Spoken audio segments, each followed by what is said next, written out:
Hello বন্ধুরা, আপনারা যারা বেটিং লাইনে যুক্ত আছেন তারা অবশ্যই এই সলিটারি গেমটি সম্পর্কে জানেন। এটি এমন একটি গেম, একটি কার্ড যদি ভুল করা হয় তাহলে পুরো গেমটি হেরে যেতে হয়।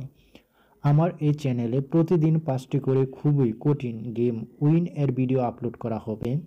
আপনারা এই ভিডিওগুলো ফুল দেখবেন, তাহলে আপনার উইন চান্স অনেক বেড়ে যাবে। আর আপনারা যারা ডিপোজিট এবং উইথড্র নিতে চান, বিশেষ করে 1xBet, line bet, mail bet, তারা আমার সাথে যোগাযোগ করতে পারেন। ডিসক্রিপশনে আমার টেলিগ্রাম লিঙ্ক দেওয়া থাকবে, সেখানে নক দিলে আমি আপনাদেরকে রিপ্লাই দেব, অথবা অ্যাকাউন্টে যে কোনো সমস্যার জন্য যোগাযোগ করতে পারেন। ধন্যবাদ, পুরো ভিডিওটি দেখতে থাকুন।